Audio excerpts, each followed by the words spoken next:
Namaskar, welcome back to the channel. So we are starting the fundamentals of human geography. This is the class 12th NCERT book, right? हमने Indian जो geography है यानी class 11th का human part वाला book complete कर लिया है। Physical class 11 12 दोनों का ही बाकी है, तो हम इस बुक को ख़त्म करने के बाद वो भी कवर कर लेंगे। तो चलिए स्टार्ट करते हैं। यहाँ पर देख लो कंटेंट पहले क्या है। यूनिट 1 है जहाँ पर एक चैप्टर है। यूनिट 2 में 3 चैप्टर्स है, सो टोटल 4 हो गया। यूनिट 3 में आपका टोटल 9 चैप्टर बनता है और यूनिट 4 में आपका आके 10 चैप्टर्स इन टोटल इस बुक में है, जो कि 102 पेजेस का आपका है बुक। ठीक है, चलिए स्टार्ट करते हैं। अगर हो सकता है तो 2 वीडियोस में आई थिंक ये बुक कंप्लीट करने का कोशिश रहेगा मेरा। बाकी का पहले का जो बुक है वो काफ़ी वीडियोस हो गए हैं, तो इसमें दिक्कत हो सकता है, या फिर हम जो है प्रोक्रेस्टिनेट करते हैं देखने के लिए। बट ठीक है, I hope you understand and let's start without any further chit chat. So let's start. So first chapter is Human Geography, Nature and Scope. You have already studied geography as a discipline. Yes, this chapter has broadly covered and introduced you to the nature of geography. You are also acquainted with, however we did not read it, right? Okay, I will read it in the later videos. Don't mind, you already know that what is the nature of geography. You are also acquainted with the important branches that sprout from the body of geography. If you reread the chapter, you will be able to recall the link of human geography with the mother discipline, that is geography. As you know, geography as a field of study. तो मैंने इस chapter को क्यों पढ़ना important है वो पहले एक बार बता देता हूँ। मैंने रिसेंटली एक क्वेश्चन मिला था बीपीएससी का, यानी बिहार पब्लिक सर्विस कमीशन, जो टीचर का एक रिक्रूटमेंट हुआ था। वहाँ पे एक क्वेश्चन था कि पॉपुलेशन, माइग्रेशन, ये सारे चीज़ों को डील करते हैं जियोग्राफी का कौन सी ब्रांच। अब वहाँ पर पॉपुलेशन जियोग्राफी ऐसा कोई ऑप्शन नहीं था, बट ह्यूमन जियोग्राफी था, तो वहाँ पर करेक्ट आंसर था ह्यूमन जियोग्राफी। तो अगर ये सब चीज़ों में आपको कन्फ्यूजन नहीं होगा, जो आप ये बेसिक चीज़ें एक बार एटलीस्ट पढ़ लोगे तो ठीक है। तो I think this is worth to read, this chapter is worth reading. Okay, though we are targeting the हमारे से exam, but this chapter is worth reading. As you know, geography as a field of study is integrative, empirical and practical.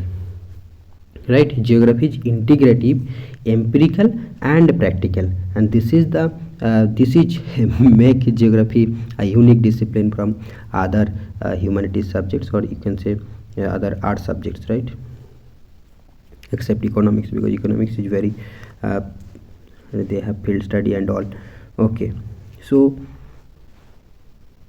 Integrative, ये terms याद रखो, काम में आएगा। कहाँ थे भाई हम? Yes, geography geography as a field study, geography is a field of study, is integrative, empirical and practical. Thus the reach of geography is extensive, and each and every event or phenomenon which varies over space and time can be studied geographically. How do you see the Earth's surface? Do you realize that the Earth comprises 2 major components, nature and life forms including human beings? That is physical environment and human environment. Make a list of physical and human components of your surrounding. Physical geography studies physical environment, and human geography studies the relationship between the physical or natural and human worlds, the spatial distribution of human phenomena and how they come about, the social and economic differences between different parts of the world. तो अच्छी definition है what is human geography का। You are already aware of the fact that the core concern of geography as a discipline is to understand the earth as home of human beings and to study all those elements which have sustained them. Thus, emphasis is on study of nature and human beings. You will realize that geography got subjected to dualism, and the wide-ranging debates started whether geography as a discipline should be a law-making or theorizing, nomothetic or descriptive, whether its subject matter should be organized and approach of the study should be regional or systematic, whether geographical phenomena be interpreted theoretically or through historic institutional approach. These have been issues for intellectual exercise, but finally you will appreciate that the dichotomy between physical and is not a very valid one because nature and human are inseparable elements and should be seen holistically. ये सारी चीज़ें हमने geographical thought पढ़ते वक्त देखा है, तो यहाँ पर वही सारी चीज़ों की बात यहाँ पर कर रहा है। तो जो स्टूडेंट 11-12 लेवल का है उसको ये समझना उतना आसान नहीं होगा, बट अगर आप ग्रेजुएशन करके आए हो तो ये सारी चीज़ें आप अंडरस्टैंड कर सकते हो। So it is interesting to note that both physical and human phenomena are described in metaphors using symbols from the human anatomy. We often talk of the face of the earth, eye of the storm, mouth of the river, snout of the glacier, neck of the isthmus, and profile of the soil. Wow, ये तो मैंने कभी note नहीं किया था कि we often talk of the face of the earth, eye of the storm, mouth of the river. तो पहले आप देख ले, पहला टेस्ट स्टेटमेंट क्या था, देखो एक बार। It is interesting to know that both physical and human phenomena are described in metaphors using symbols from the human anatomy, right. So how geography is dealing, you know, the relationship properly dealt.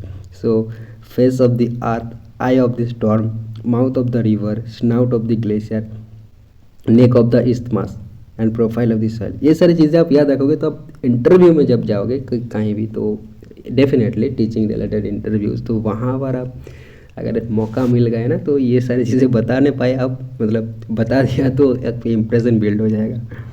तो bye the वे याद रखने वाली चीज़ें हैं ये, बहुत अच्छा लगा पढ़ के मेरे को। तो we often talk of the face of the earth, eye of the storm, mouth of the river, snout of the glacier, neck of the isthmus and profile of the soil. Wow. Similarly, regions, villages, towns have been described as organisms. German geographers describe the state or country as a living organism. Networks of roads, railways and waterways have often been described as arteries of circulation. Wow. Can you collect such terms and expressions from your own language? The basic questions now arise. Can we separate nature and human when they are so intricately intertwined, right? So human geography defined. So human geography is the synthetic study of relationship between human societies and earth surface. रैटजेल ने दिया है ये, तो ये definition भी काफ़ी important है, काफ़ी बार पूछ लिया जाता है, मतलब दे दिया आपको थोड़ा सा पार्ट तो बताएगा कि ये डेफिनेशन किसने दिया था, बताओ।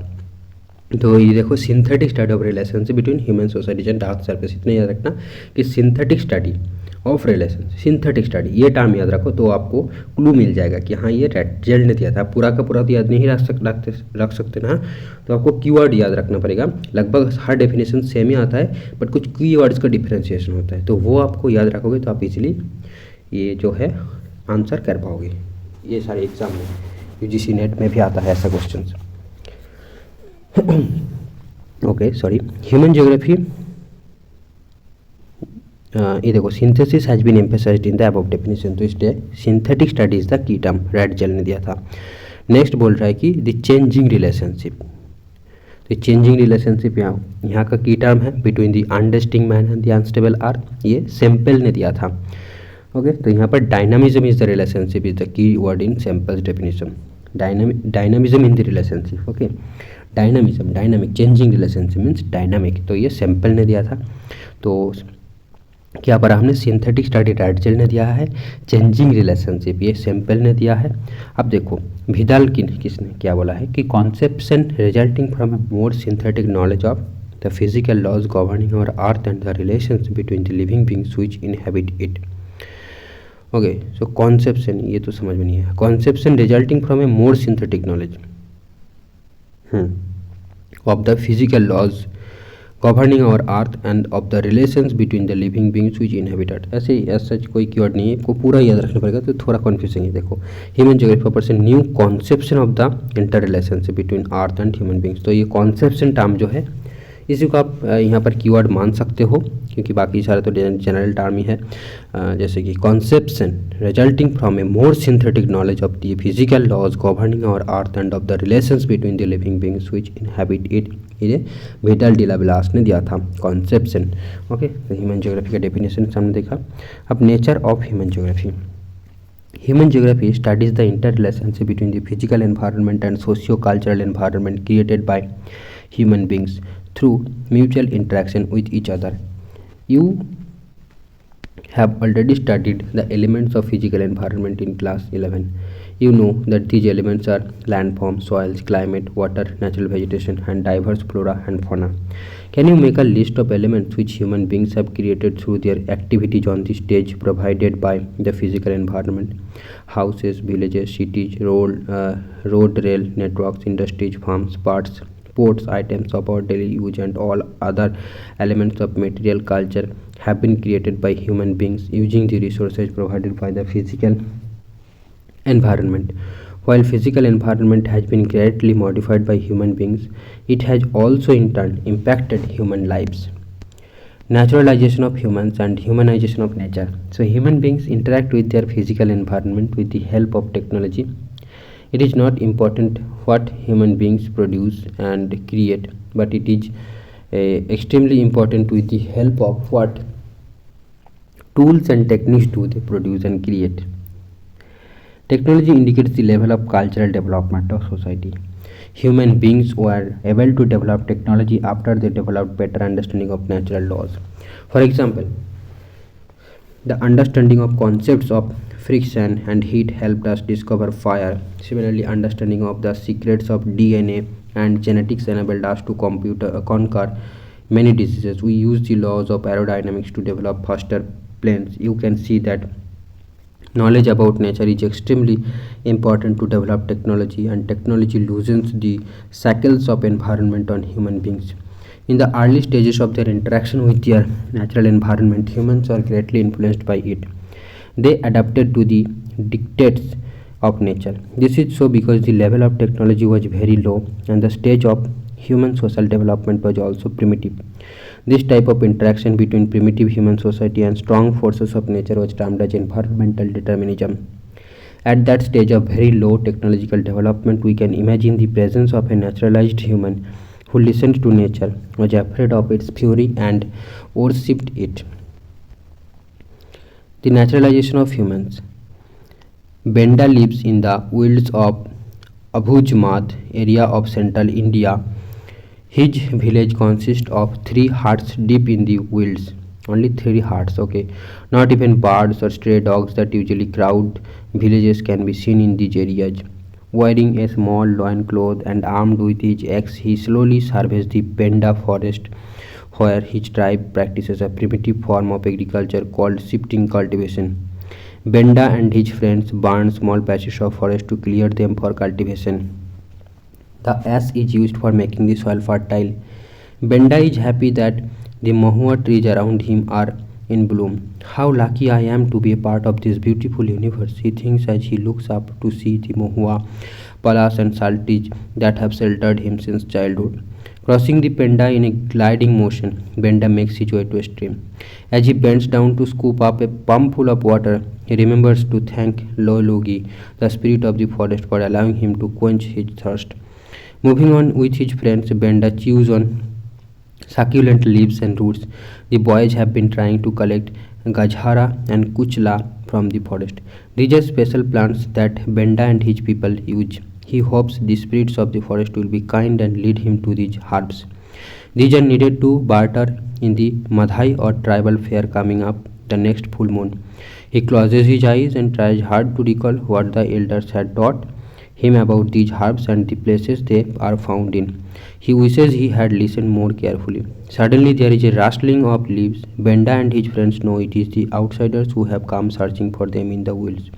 In a single fluid motion, Benda and his friends disappear behind the thick canopy of trees and become one with the spirit of the forest. The story in the box represents the direct relationship of a household belonging to an economically primitive society with nature. Read about other primitive societies which live in complete harmony with their natural environment. You will realize that in all such cases, nature is a powerful force, worshipped, revered, and conserved. There is direct dependence of human beings on nature for resources which sustain them. The physical environment for such societies becomes the mother nature. The people begin to understand their environment and the forces of nature with the passage of time. With social and cultural development, humans develop better and more efficient technology. They move from a state of necessity to a state of freedom. They create possibilities with the resources obtained from the environment. The human activities create cultural landscape. The imprints of human activities are created everywhere. Health resorts on highlands, huge urban sprawls, fields, orchards, and pastures in plains and rolling hills, ports on the coast, ocean routes in the oceanic surface, and satellites in the space. The earlier scholars termed this as possibilism. Nature provides opportunities and human beings make use of these, and slowly nature gets humanized and starts bearing the imprints of human endeavor.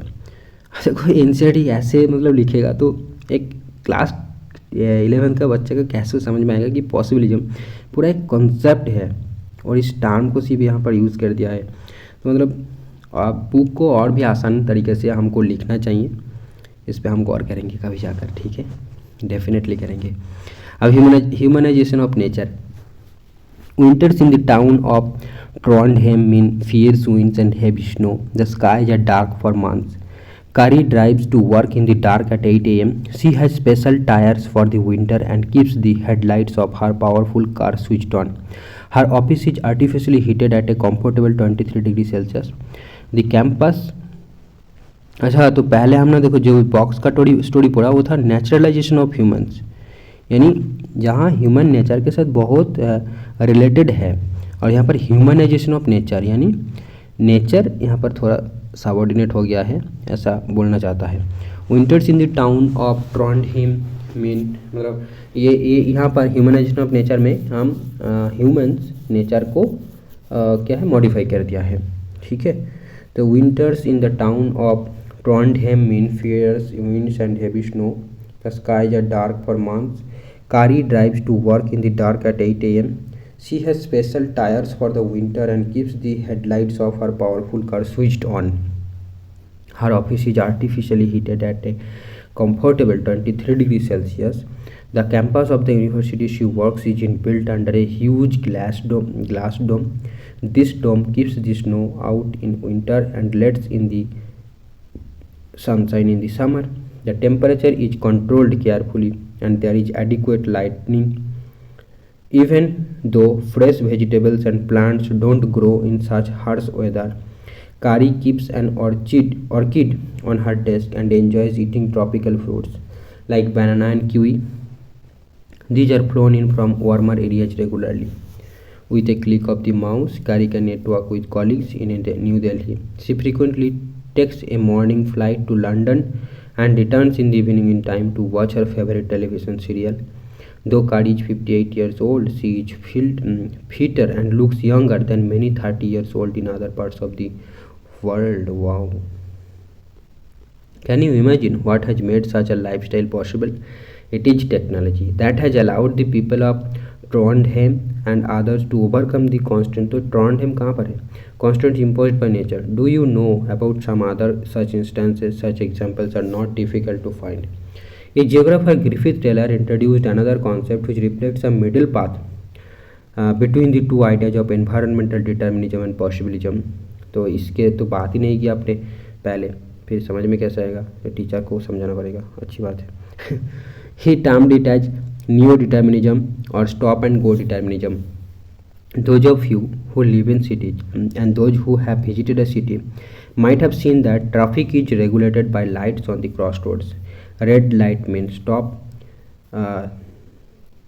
then amber light provides a gap between red and green lights to get set, and green light means go.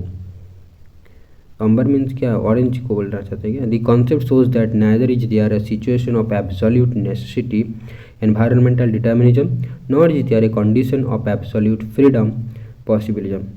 It means that human beings, ये सारे चीज़ों को समझने मतलब समझाने के लिए भी कितना एफर्ट्स डालना पड़ेगा एक टीचर को। ये अगर कंसेप्ट पता होगा तो आपको डेफिनेटली ये रियलाइज होगा। It means that human beings can conquer nature by obeying it. और भी हम अलग तरीके से बोल सकते हैं एग्जाम्पल के थ्रू। तो बुक को डेफिनेटली रीडिजाइन करना चाहिए, रीराइट करना चाहिए। पता नहीं रिसेंटली कुछ चेंज होगा कि नहीं, मतलब ये तो ओल्ड वर्जन है, बट आई डोंट थिंक कि ज़्यादा कुछ चेंज होंगे क्योंकि वो सिर्फ यार ही चेंज कर देते हैं।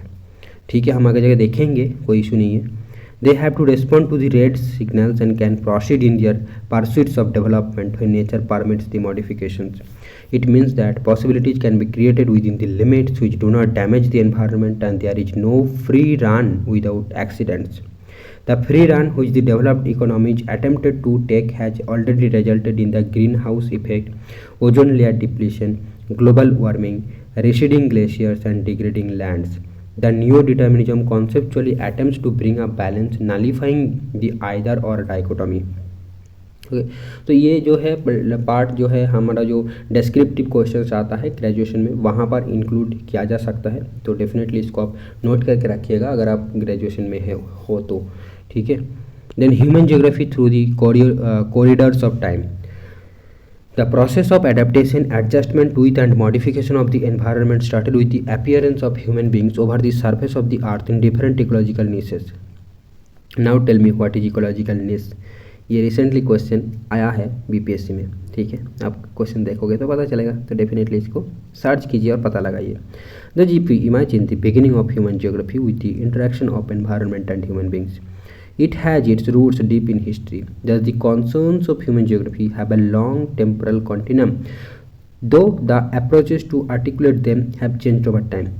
This dynamism in approaches and thrust shows the vibrant nature of the discipline. Earlier, there was little interaction between different societies and the knowledge about each other was limited. Travelers and explorers used to disseminate information about the areas of their visits. Navigational skills were not developed and voyages were fraught and with dangers. The late 15th century witnessed attempts of explorations in Europe and slowly the myths and mysteries about countries and people started to open up. ये सारी चीज़ें हमने पहले भी पढ़े थे बचपन या हिस्ट्री में. The colonial period provided impetus to further explorations in order to access the resources of the regions and to obtain inventorised information. तो यहाँ पर देखो एज ऑफ एक्सप्लोरेशन जो है 15th सेंचुरी में स्टार्ट हुआ था. The intention there is not to present an in depth historical account but to make you aware of the process of study development of human geography. The summarised table 1.1 will introduce you to the broad stages and the thrust of human geography as a sub field of geography. Now, welfare of humanistic school of thought in human geography was mainly concerned with the different aspects of social well-being of the people, though these included aspects such as housing, health, and education. Geographers have already introduced a paper as Geography of Social Well-being in the graduate curriculum. हमारा नहीं था. Geographers have already introduced paper geography of social wellbeing नहीं था. Radical school of thought employed Marxian theory to explain the basic cause of poverty, deprivation and social inequality. Contemporary social problems were related to the development of capitalism. Behavioral school of thought laid great emphasis on lived experience and also on the perception of space by social categories based on ethnicity, race and religion, etc. Now fields and sub fields of human geography, but उससे पहले हम इस table को पढ़ लेते हैं एक बार. Broad stages and thrust of human geography. तो कॉलोनियल पीरियड में क्या होता है, approaches the exploration and description, मतलब एक्सप्लोर करेंगे और उसको डिस्क्रिप्शन में लिख के रखेंगे फ्यूचर के लिए.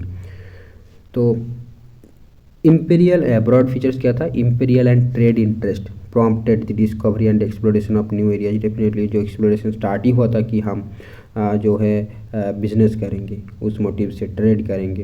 N encyclopaedic description of the area formed an important aspect of the geographers account. और जो जियोग्राफर्स था वो क्या करते कि कोई नया जगह पर जाते थे और वहाँ का पूरा डिस्क्रिप्शन नोट करके वापस आ जाते थे.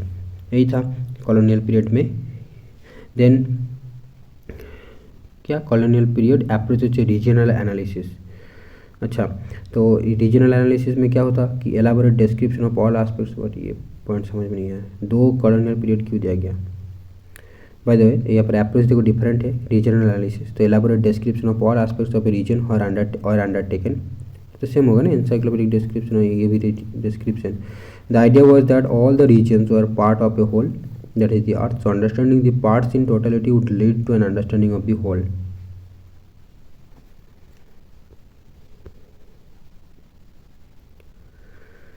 ओके, तो रीजन एनालिसिस का इसका जो है फीचर क्या था कि हम एक रीजन को समझ लेंगे तो हम पूरा होल को समझ सकते हैं. कुछ ऐसा कॉन्सेप्ट यहाँ पर बताया जा रहा है. I think 1930s through the inter war period. यहाँ पर जो अप्रोच था एरियल डिफरेंशिएशन वाली था। तो the focus was on identifying the uniqueness of any region and understanding how and why it was different from others. ठीक है, तो देखो चेंज हो रहा है ना, ब्रॉड फीचर्स अप्रोच वगैरह। Then late 1950s to the 1960s, that is special organization marked by the use of computers and sophisticated statistical tools.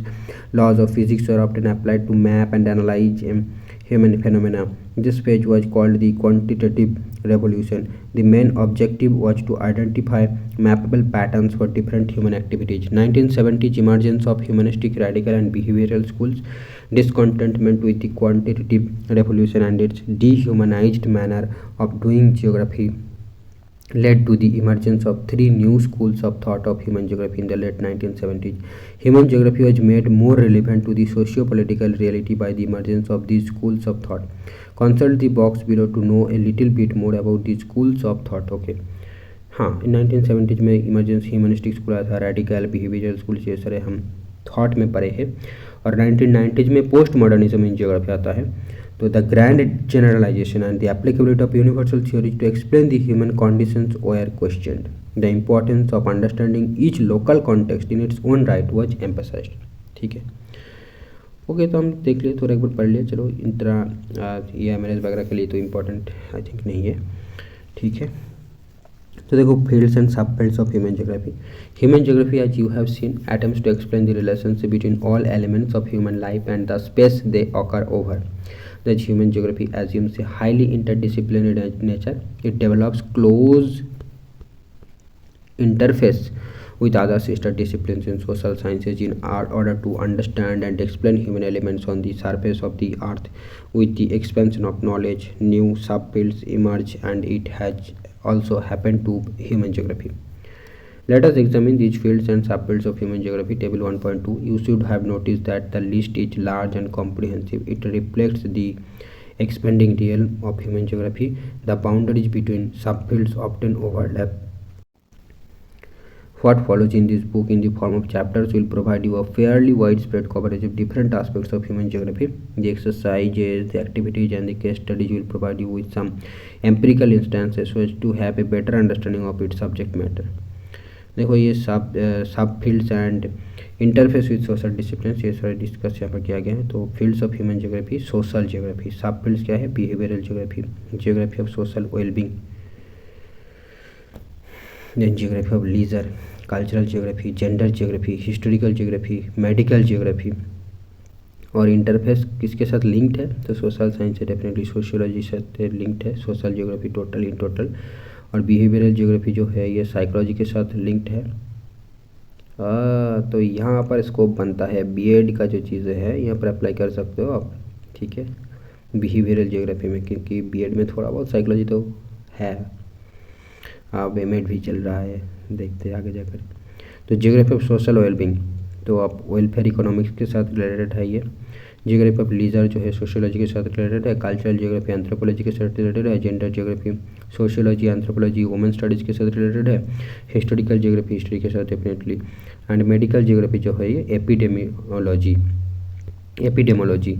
Now urban geography, ये तो अर्बन स्टडीज एंड प्लानिंग है। देखो इसका कोई ब्रांच और है नहीं, तो मतलब ये क्या है? Fields of human geography, mind. Okay, political geography political science के साथ रिलेटेड है। इसमें आता है इलेक्टोरल ज्योग्राफी होता है, जो कि सेफोलॉजी, ये सेफोलॉजी क्या होता है नहीं पता, देखना पड़ेगा। Psephology PSEPHOLOGY, okay, psephology. देखो भाई कमेंट करके बता देना। तब मिलिट्री ज्योग्राफी मिलिट्री साइंस से रिलेटेड है। अब पॉपुलेशन ज्योग्राफी, इसका भी कोई और सब फील्ड नहीं है, तो डेमोग्राफी के साथ रिलेटेड है। सेटलमेंट ज्योग्राफी का भी नहीं है, अर्बन एंड रूरल प्लानिंग के साथ रिलेटेड है। अच्छा, तो सेटलमेंट ज्योग्राफी जो है प्लानिंग के साथ रिलेटेड है। अर्बन ज्योग्राफी देखो अर्बन स्टडीज एंड प्लानिंग के साथ रिलेटेड है। तो urban geography definitely particularly urban, but settlement geography includes both urban and rural, and वो भी प्लानिंग करता है इसमें, ठीक है, प्लानिंग के साथ रिलेटेड है प्रॉपरली। ऐसा भी नहीं है, ये भी स्टडीज ही है, तो अर्बन एंड रूरल स्टडीज भी लिख सकते थे, and planning, studies and planning, पता नहीं क्यों नहीं लिखा। इकोनॉमिक ज्योग्राफी इकोनॉमिक्स के साथ रिलेटेड होगा, डेफिनेटली ज्योग्राफी ऑफ रिसोर्सेज है, दैट इज रिसोर्स इकोनॉमिक्स। देखो इकोनॉमिक्स के साथ रिलेटेड है। Geography of agriculture agricultural science के साथ रिलेटेड है। ज्योग्राफी ऑफ इंडस्ट्रियल इकोनॉमिक्स के साथ रिलेटेड है। Geography of marketing business studies economics commerce के साथ रिलेटेड है। ज्योग्राफी ऑफ टूरिज्म, मतलब किसका ज्योग्राफी नहीं होते सबका ज्योग्राफी होता है, ऐसा ही सबका हिस्ट्री होता है, सबका ज्योग्राफी होता है। जियोग्राफी ऑफ इंटरनेशनल ट्रेड ये भी है। तो समझ रहे हो, तो आपका जो सोचने का मतलब ये बेसिक डिसिप्लिन, स्पेशली रिसर्च, अगर आप इंटरेस्ट हो रिसर्च फील्ड में, और जैसे कि मैं कोशिश कर रहा था रिसर्च प्रपोजल बनाने का, फिर एमएड का एडमिशन ले लिया, तो फिर अभी सारी चीज़ें मतलब एक फंस गया लग रहा है। मैं तो फंस गया यार, कहाँ फंस गए कि क्लास भी जाना पड़ रहा है, ये सारी चीज़ें आ गए हैं।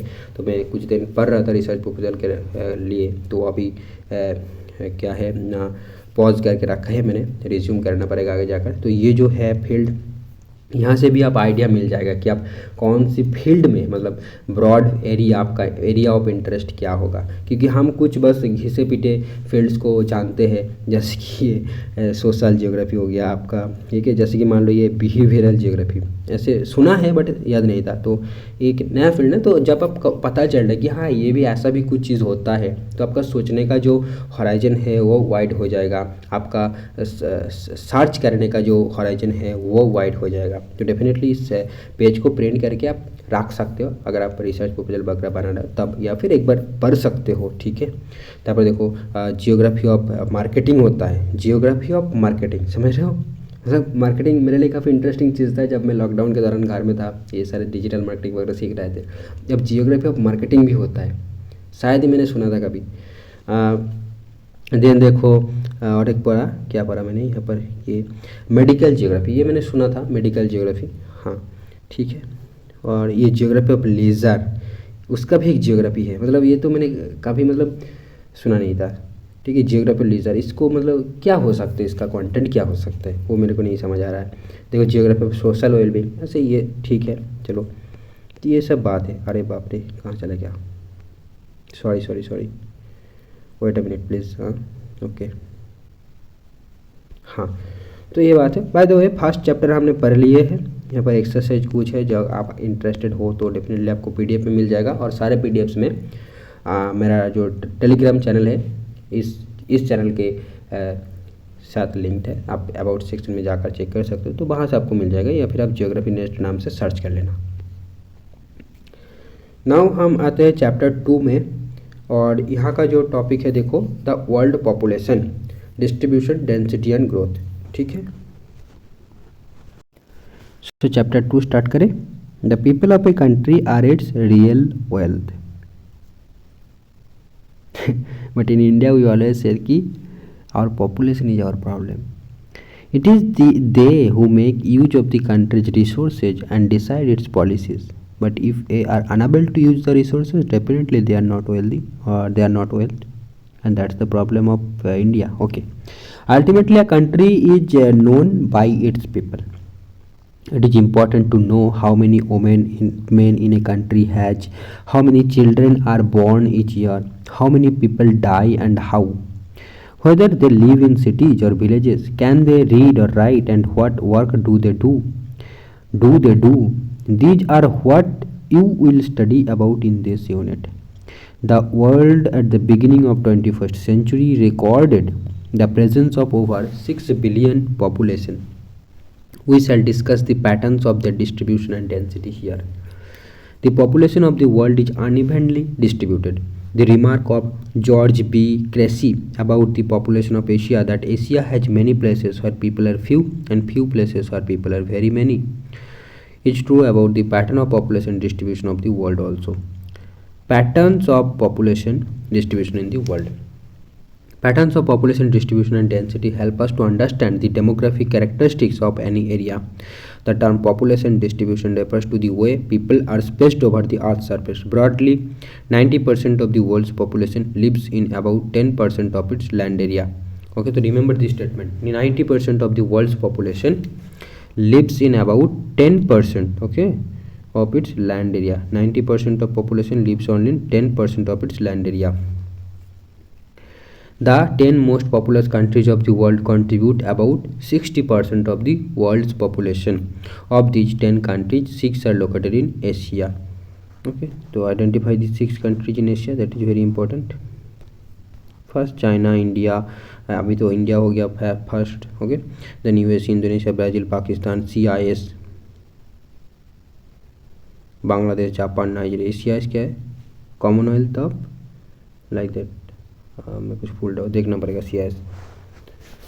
Okay, now not gold but only women can make a people great and strong. अब बताओ ये ओ के पीछे मतलब डब्ल्यू को ब्रैकेट में क्यों रखा गया? मतलब वोमेन और मेन कहना चाहता है क्या? नॉट गोल्ड बट मैन और women can make a people great and strong, ऐसा कुछ कहना चाहता है क्या? मतलब इसका क्या रिप्रेजेंट कर रहा है, इसको ब्रैकेट के थ्रू क्या रिप्रेजेंट करना चाहता है? कमेंट करके बताइए please. Women who for truth and honour's sake stand fast and suffer long, who toil with while others sleep. ये तो अच्छी बात है कि who toil, women who toil, women और मैन अगर बोल रहा है कि who toil while others sleep, who dare while others flee, they build a nation's pillar deep and lift it to the sky. Ralph Waldo Emerson. Remember this: who toil while others sleep, who dare while others flee, they build a nation's pillars deep and lift it to the sky. Wow, what an important statement. Quote, you can say: who toil while others sleep, who dare while others flee, right? They build the nation's pillars deep and lift it to the sky. अच्छी है.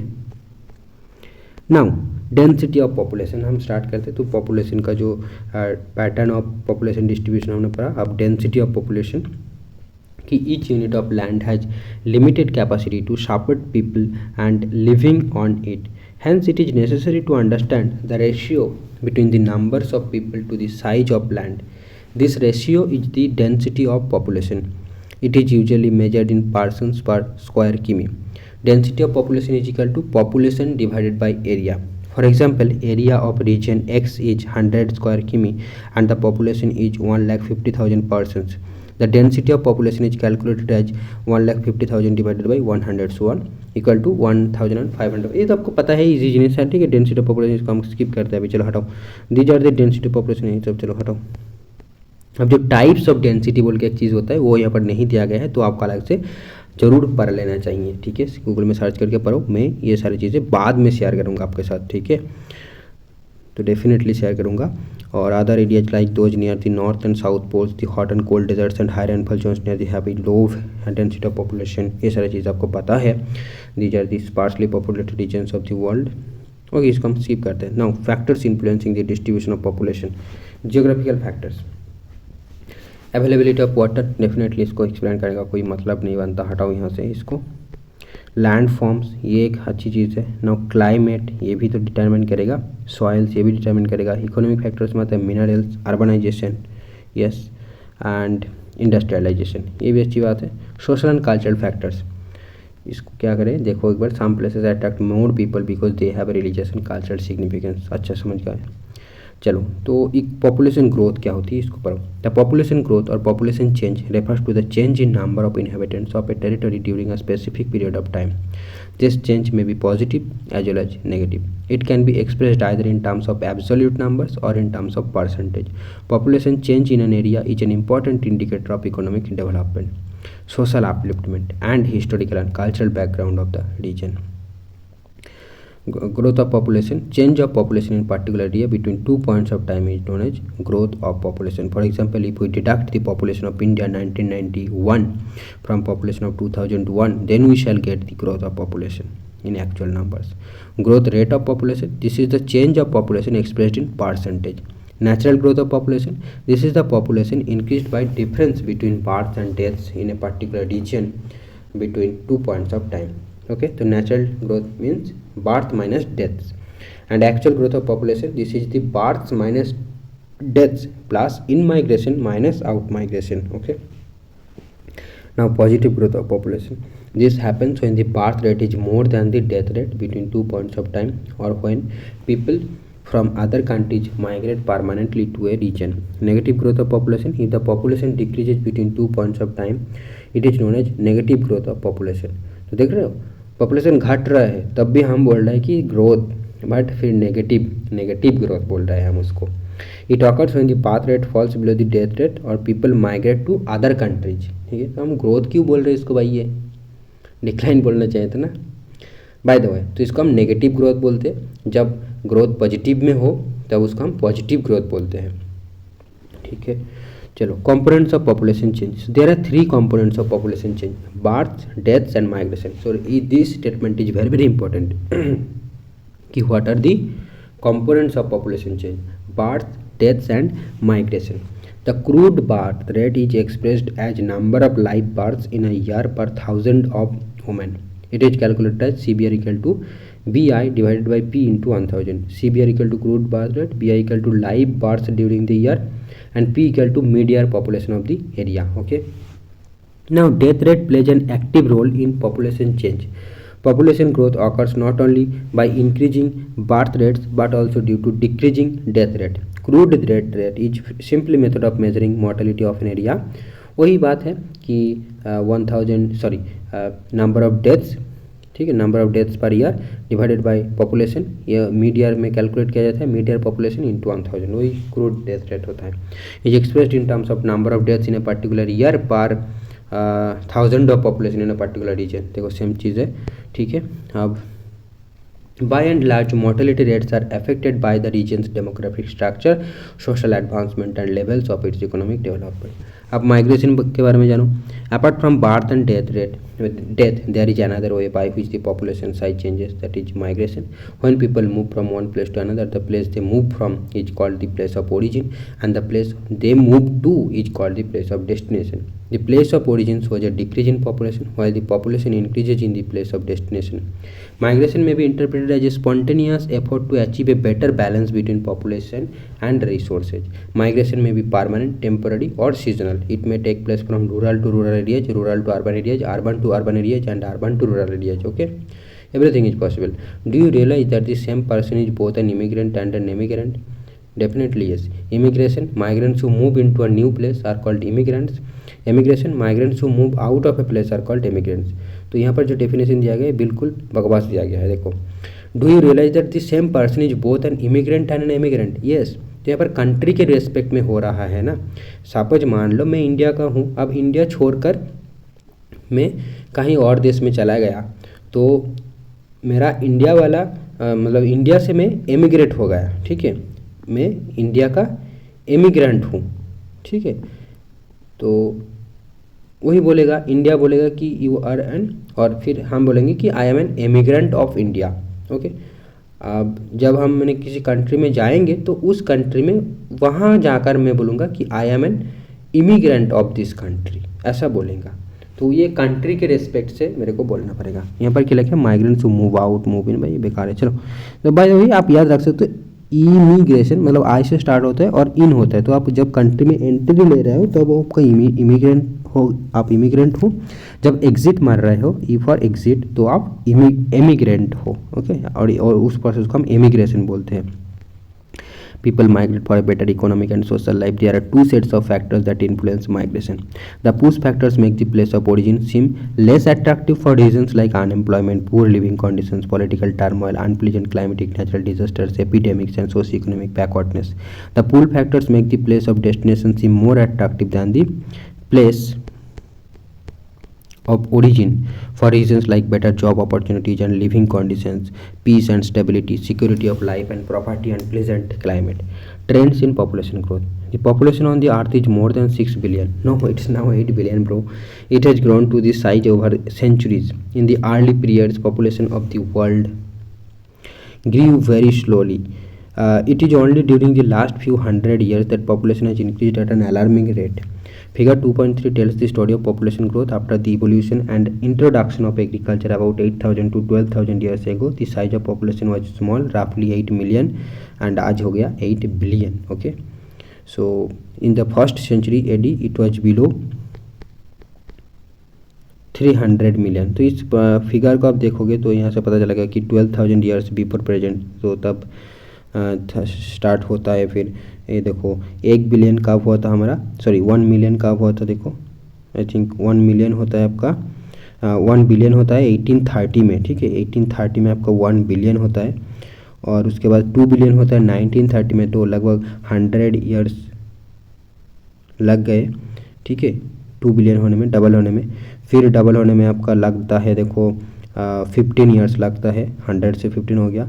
और 4 billion से लेकर 8 billion होने में कितना time लगा, तो 4 बिलियन हुआ था 1975 में, और 8 बिलियन हो गया है 2022 में या फिर 2023 में। तो 1970 से लेकर लगभग, हाँ तो थोड़ा ज़्यादा ही हुआ ना इस बार, मतलब डबलिंग रेट तो बढ़ गया फिर से।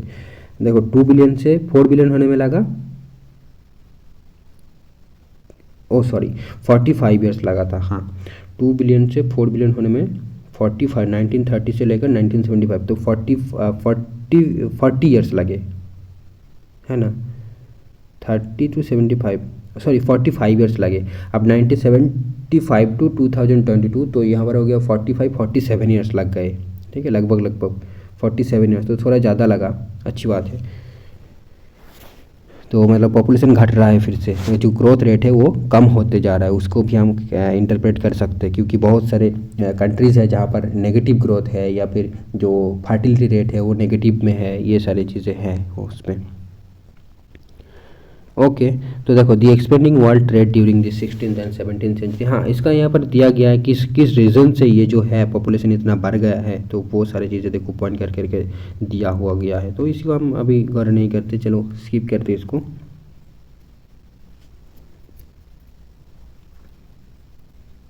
How science and technology helped population growth, इसको थोड़ा देख लेते हैं। The steam engine replaced human and animal energy and also provided mechanised energy of water and wind. This increased agricultural and industrial production. In inoculation against epidemics and other communicable diseases, improvement in medical facilities and sanitation contributed to a rapid decline in death rates throughout the world. Doubling time of world population. It took more than a million years for the human population to attain the 1 billion mark. Okay, more than a million years to attain the 1 billion mark, but only 12 years for it to rise from 5 billion to 6 billion। ऐसे नहीं पढ़ेंगे, ऐसे कौन लिखता है, ये लिखो कि but it only took then only took 100 years to get from 1 billion to 2 billion। okay, then 45 years from 2 billion to 4 billion। क्योंकि हम डबलिंग टाइम की बात कर रहे हैं, तो फिर ये बेकार की बात कैसे क्यों लिखेंगे 5 बिलियन टू 6 बिलियन, चलो ऐसे हटाओ। ओके, तो आप ऐसे लिखो, ऑलरेडी मैंने डिस्कस कर दिया वहाँ पर। तो this is a great variation among regions in doubling their population. Definitely region wise तो डिफर करेगा, आप कंट्री वाइज अगर आप देखोगे वर्ल्ड को छोड़कर, तो उसका डबलिंग पीरियड कैसा है, मतलब कंट्री वाइज। तो आप जिस कंट्री से हो, मान लो हम इंडिया से है, तो इंडिया का डबलिंग पीरियड क्या है, ठीक है, वो देखो यहाँ पर नहीं दिया गया है। अब बताओ फिर कैसा बुक लिख दिया आपने तुमने भाई, ये क्यों नहीं लिखा ऐसा करके। तो definitely we need a reorganisation. Now spatial pattern of population change. Okay, यहाँ पर क्या दिया हुआ था एक बार देख लेते हैं कि पॉपुलेशन ग्रोथ रेट। अच्छा, तो देखो 2000 की डाटा यहाँ पर है, तो डेफिनेटली ये जो है आई थिंक 2001 के बेसिस पर ये बुक लिखा गया था। डेफिनेटली ये पुराना बुक है, बट 2011 वाला का सेंसस जो डाटा है आप रिसेंट बुक में अवेलेबल है, बट मैंने ये दृष्टि ऐसे डाउनलोड किया था इस, तो जो मेरे को मिला एक्चुअल में कॉम्बाइंड PDF करके सर्च किया था तो मिल गया था, तो इसी को मैं पढ़ रहा हूँ अभी, ठीक है। और मैं जो आपके साथ शेयर करूँगा वो डेफिनेटली न्यू वर्जन, न्यू जो NCERT वेबसाइट से डाउनलोड करके उसको कॉम्बाइन करके मैं टेलीग्राम चैनल पर डालूँगा, चिंता मत करिए। तो वहाँ से आप डाउनलोड करना, एक ही PDF में आपको मिल जाएगा। वेबसाइट में जाओगे तो एक ही PDF में आपको नहीं मिलेगा, ठीक है। आप पूरा बुक डाउनलोड करोगे बट वो क्या बोलते हैं जीप फाइल में डाउनलोड होगा। बेकार की सिस्टम करके बनाए रखा है इन लोगों ने, पता नहीं क्यों ऐसे करते हैं, ठीक है। फिर आपको वो एक PDF करके बार बार खोलना पड़ेगा अगर पढ़ने बैठेगा तो। Special pattern of population change. Population growth in different parts of the world can be compared. The growth of population is low in developed countries as compared to developing countries. There is negative correlation between economic development and population growth. Although the annual rate of population change 1.4% seems to be low, it is actually not so. This is because when a small annual rate is applied to a very large population, it will lead to a large population change. Just imagine कि 1% of 8 billion कितना होगा, तो उसी की बात कर रहा है कि 8 बिलियन पॉपुलेशन में उसको जो हर साल 1.4% बढ़ रहा है, मतलब लगभग 1.5%, तो 1% प्लस 0.5% कितना पॉपुलेशन हो जाएगा ना, वही बात यहाँ पर बताया जा रहा है। अब देखो ये डू यू नो सेक्शन मैंने स्किप कर दिया, तो यहाँ पर कुछ इंपॉर्टेंट चीज़ें लिखी है कि human population increased more than 10 times in the past 500 years. तो ये स्टेटमेंट डेफिनेटली आपको याद रखना पड़ेगा ये हमारे वगैरह एग्जाम्स के लिए कि human population increased more than 10 times in the past 500 years. 10 times increase हुआ है जस्ट 500 ईयर्स में। In the 20th century itself the population has increased 4 times. Nearly 80 million people are added each year. Nearly 80 million people, तो वही बात 8 billion का 1% कितना होगा, तो 8 मिलियन 80 मिलियन नहीं शायद होंगे क्या, नहीं थोड़ा कम होगा क्या, 8 बिलियन मतलब 6 में होता है आपका मिलियन, ठीक है, और 6 9 जीरोस पे होता है आपका बिलियन। तो 1 billion is equal to I think 100 million या फिर 1000 मिलियन, क्या होता है एक पे देखना पड़ेगा, ठीक है।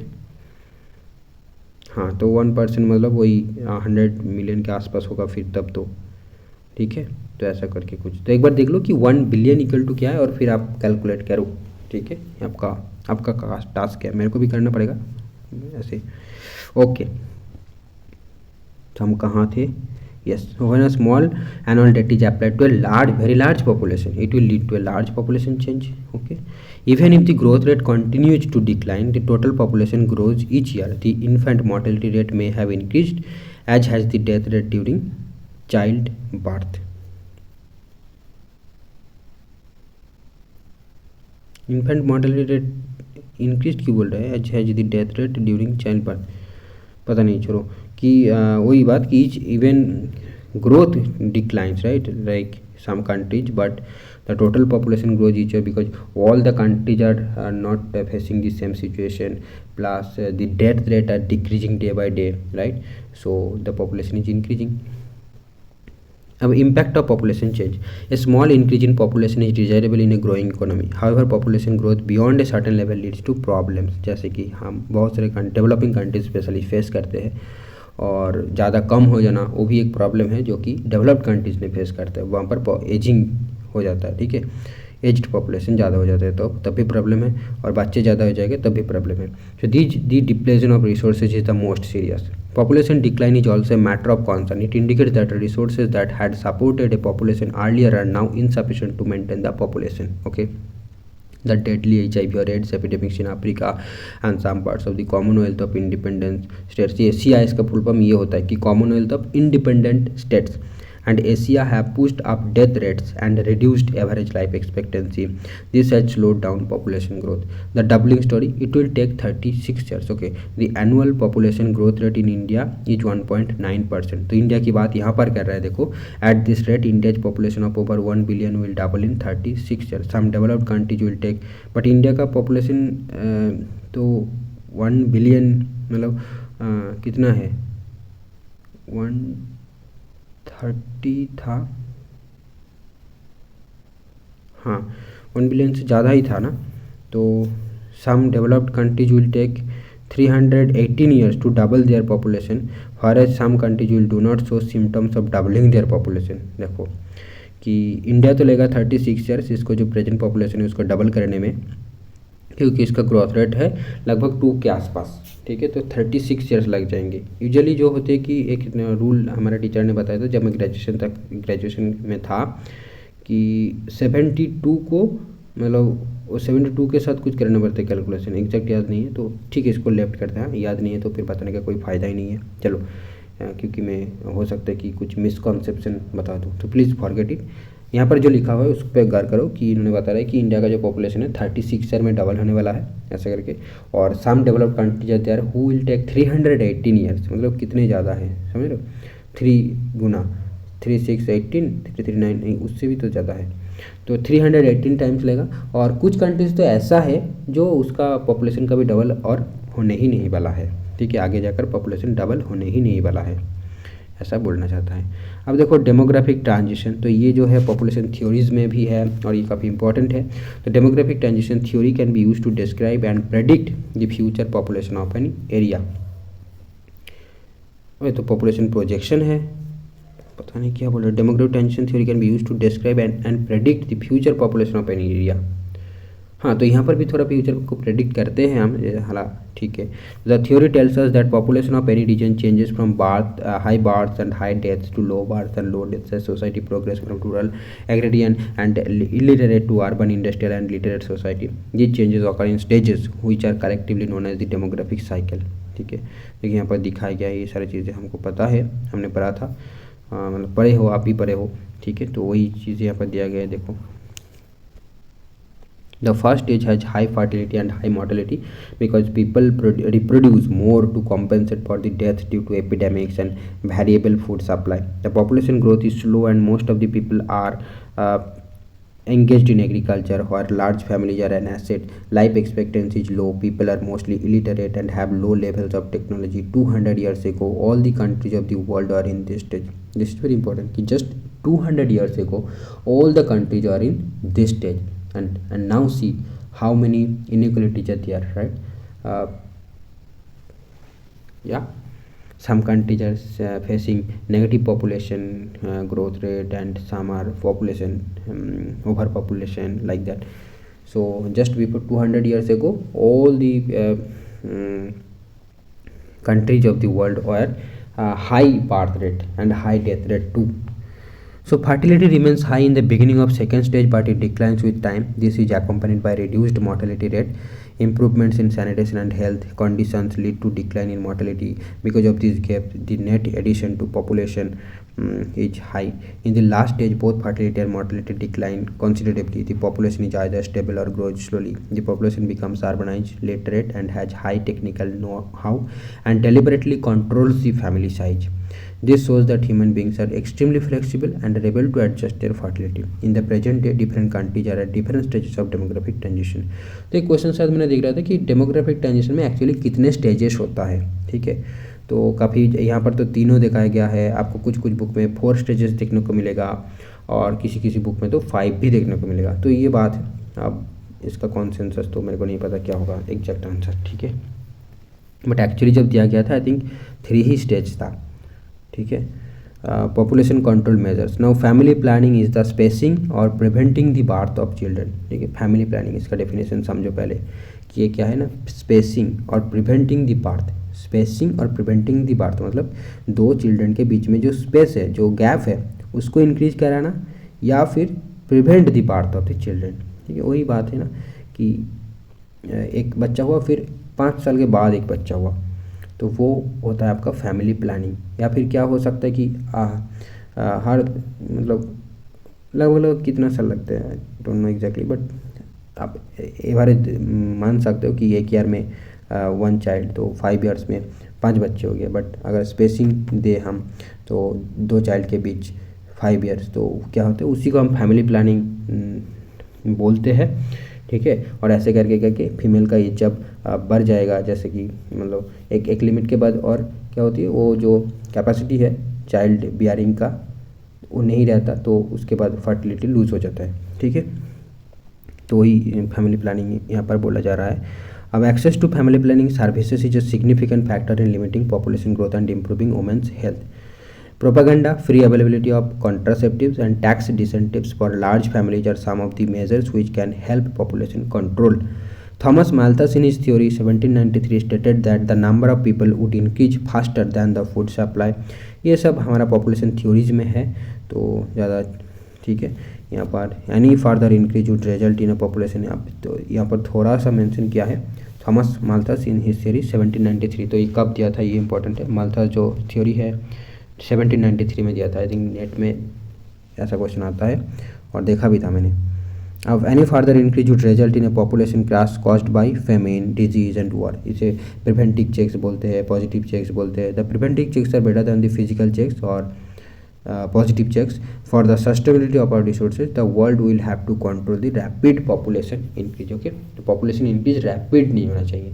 हम डेवलप भी कर रहा है और पॉपुलेशन इंक्रीज हो रहा है, तब तो अच्छी बात है। तो क्योंकि क्या होती है कि अल्टीमेटली जैसे कि डेवलप्ड कंट्रीज है, उसका इकोनॉमिकली डेवलप्ड हो गया तो वो बहुत लग्जरी लाइफ स्टाइल जी रहा है, बट क्या है, पॉपुलेशन जो है एजिंग हो गया है, तो फिर धीरे धीरे वो सारे जो लाइफस्टाइल है वो फिर डिक्लाइन हो जाएगा, क्योंकि काम करने के लिए कोई नहीं रहेगा, रिसोर्सेज को यूज़ करने के लिए कोई नहीं रहेगा। ठीक है, तो क्या economic development and population growth, तो ये साथ साथ चलना चाहिए। मतलब जैसा इकोनॉमिक डेवलपमेंट हो, थोड़ा पॉपुलेशन का ग्रोथ भी हो, तो क्या है कि सस्टेनेबिलिटी, वो सस्टेनेबल रहेगा ज़्यादा, है ना। तो आई थिंक इसी का बात यहाँ पर लास्ट लाइन में जो है एम्फेसाइज कर रहा है। ठीक है, आप बता सकते हो, कुछ भी बता सकते हो, मतलब कुछ कमेंट अगर है आपके पास तो कमेंट कर सकते हो। और इस वीडियो को हम इसी तक रखेंगे, और हम मतलब हर बार मैं यही क्या है, बिगिनिंग में यही जोश के साथ स्टार्ट कर रहा हूँ कि एक ही वीडियो में पूरा बुक को पढ़ लेंगे, बट उतना जोश फिर नहीं रह रहा है, एनर्जी नहीं रह रहा है।